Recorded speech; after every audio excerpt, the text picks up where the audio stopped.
মসজিদ যাবে চুপ করে দেখবি, মাদ্রাসা যাবে চুপ করে দেখবি, মাদ্রাসা যাবে চুপ করে দেখবি। মুসলমান তোরা গোলাম, তোর বাপ দাদু গোষ্ঠী গোলাম ছিল, গোলামের বাচ্চা তোরা এখন আন্দোলন করবি আমাদের বিরুদ্ধে, আমার দাদা মোদির বিরুদ্ধে আন্দোলন করবি, কেন্দ্রের বিরুদ্ধে। তোর এত বড় সাহস! ভিখারি, তোদেরকে ভাতা দিয়ে পুষে রেখেছি, তোদের ইমাম আমাদের গোলাম, তোদের পীর পীরজাদা আমাদের গোলাম, তোরা ভিখারির বাচ্চা, ভিখারি, আন্দোলন করতে পারবি নি। সেই আন্দোলন যে করবে তাকে পিটিয়ে এইভাবে জেল ভরে দেওয়া হবে। আর নওশাদ সিদ্দিকী বা তার সঙ্গী সাথী যারা ছিল তাদের উপরে রাগ হওয়ার কারণ হচ্ছে এটাই, ওয়াকাফ আন্দোলন কেউ করুক এটা শাসক চাইছে না। একজন বিধায়ক নির্বাচিত, তাকে শাসকের গুন্ডা, পুলিশ বলবো না কারণ পুলিশ শব্দটা বলে পুলিশকে অপমান করা ঠিক নয়, গুন্ডা তাকে ঘুষি মারছে, তারপরে তার কলার ধরছে, জামা ছিঁড়ে দিচ্ছে, তার সাথীতে করে কি বেউজ্জতি করে টানা হিঁচড়া করে তুলছে। ওয়াকাফের ব্যাপারে এত রেগে যাওয়ার কারণ হলো দুটো আমি মনে করি। একটা হলো ওয়াকাফটা মুসলিমদের ধর্মীয় একটা অ্যাসেট বা ধর্মের একটা বিষয়। কেন্দ্র সরকার যেমন ইসলামের বিরুদ্ধে, রাজ্য সরকার মমতা চরম ইসলামের বিরুদ্ধে। নাই বলুন বিজেপির বিরুদ্ধে আন্দোলন, তা এর রাগ এত হবে কেন?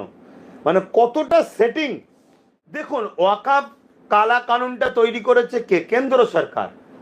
কেন্দ্র সরকারটা কে? বিজেপি। আর টিএমসিটা কে? 1998 অটল বিহারী বাজপেয়ীর হাত ধরে এবং বিজেপির ফান্ডে এই রাজ্যে বা টিএমসি সরকার বা টিএমসি দলটা গঠন হয়। টিএমসি লোকেরাই বলছে, টিএমসির বড় বড় নেতাদের কথা এটা, এবং এটা সত্য। তাহলে কেন্দ্র সরকার কোনো আইন করবে, সেই আইনটা নাগপুরের ইশারাতেই করবে তো। আর নাগপুরকে খুশি মমতা ব্যানার্জি না করলে, টিএমসি সরকার না করলে, তাহলে বাংলায় থাকতে পারবে না। তাই এর পিছনে কয়েকটা কারণ আছে। প্রথম কারণ হচ্ছে বিজেপি যেটা আইন পাস করবে সেটা লোক দেখানো কোনো রকম আন্দোলন করতে হবে, মূলত পিছন থেকে সেটাকে সাপোর্ট করতে হবে। কিন্তু ওয়াকাফের ব্যাপারে এত রেগে যাওয়ার কারণ হলো দুটো আমি মনে করি। একটা হলো ওয়াকাফটা মুসলিমদের ধর্মীয় একটা অ্যাসেট বা ধর্মের একটা বিষয়। আর কেন্দ্র সরকার যেমন ইসলামের বিরুদ্ধে, রাজ্য সরকার মমতা চরম ইসলামের বিরুদ্ধে। তাই এই ক্ষোভটা, ইসলাম বিদ্বেষী ক্ষোভটা তার বহির প্রকাশ হচ্ছে। দ্বিতীয় আরেকটা কারণ হলো কেন্দ্র সরকার যে ওয়াকাফ কালা কানুন তৈরি করেছে তার মধ্যে একটা আইন করেছে, 12 বছর কেউ যদি ওয়াকাফকে দখল করে রাখে সেই ওয়াকাফকে আর কখনো ফিরিয়ে নিতে ওয়াকাফ বোর্ড পারবে না। রাজ্য সরকার দেখছে আমি তো অলরেডি 75,000 বিঘে কম বেশি জায়গা দখল করে রেখেছি, তাহলে সেই জায়গায় আমি যদি এই আইনটাকে বাস্তবে, আমারই তো 14 বছর কম বেশি দখল করা আছে, আমার আমলা চামলারা দখল করে রেখেছে, তাহলে 75,000 বিঘে মুসলমানদের ধর্মীয় সম্পদ আমার অ্যাসেট হয়ে যাবে। এজন্য একটা চরম বিরোধী করার কারণ।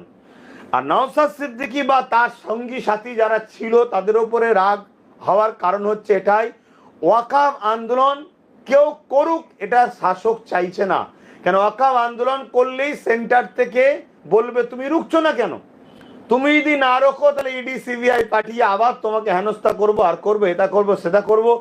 তাই দিদি মনে করে যে কোনোভাবে ওয়াকাফ আন্দোলন আমার রাজ্যে হতে দেওয়া যাবে না। নাই বলুন বিজেপির বিরুদ্ধে আন্দোলন, তা এর রাগ এত হবে কেন? মানে কতটা সেটিং। আমরা দেখেছি যোগীর রাজ্যে ওয়াকাফ আন্দোলন যারা করেছে তাদের মিথ্যা কেস দিয়ে জেলে পড়েছে। আমরা সেম জিনিস দেখছি টিএমসির শাসিত রাজ্য, সেখানে ওয়াকাফ আন্দোলন, ভাঙড়ের মানুষ কয়েক হাজার মানুষের নামে মিথ্যা কেস, আরো অনেক জায়গায়।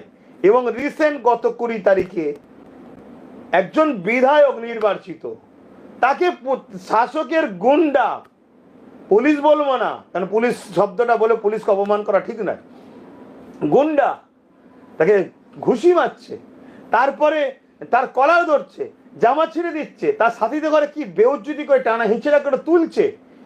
রাগটা কোথায়? মুসলমান তোরা গোলাম, তোর বাপ দাদু গোষ্ঠী গোলাম ছিল, গোলামের বাচ্চা তোরা এখন আন্দোলন করবি আমাদের বিরুদ্ধে, আমার দাদা মোদির বিরুদ্ধে আন্দোলন করবি, কেন্দ্রের বিরুদ্ধে? তোর এত বড় সাহস! ভিখারি, তোদেরকে ভাতা দিয়ে পুষে রেখেছি, তোদের ইমাম আমাদের গোলাম, তোদের পীর পীরজাদা আমাদের গোলাম, তোরা ভিখারির বাচ্চা ভিখারি, আন্দোলন করতে পারবি নি। সেই আন্দোলন যে করবে তাকে পিটিয়ে এইভাবে জেল ভরে দেওয়া হবে। মসজিদ যাবে চুপ করে দেখবি, মাদ্রাসা যাবে চুপ করে দেখবি, মাদ্রাসা যাবে চুপ করে দেখবি, সব তোদের ইসলামকে মুছে দেবো। এটা বিজেপি টিএমসির এজেন্ডা। বিজেপি আইন পাস করবে, টিএমসি এই রাজ্যে সেই আইনের বিরুদ্ধে লড়লে যেমন যোগী রুখছে, টিএমসি রুখছে। এরা সবাই রসুনের মাথা আলাদা হতে পারে, এদের পিছনটা সব এক জায়গায়। ইসলামকে মিটাও। পাশাপাশি মনে রাখবেন, এই ওয়াকাফ কালা কানুন এটা সংবিধান বিরোধী একটা আইন। অতএব এই আইনের পক্ষে যারা দাঁড়াবে তারা সংবিধান বিরোধী।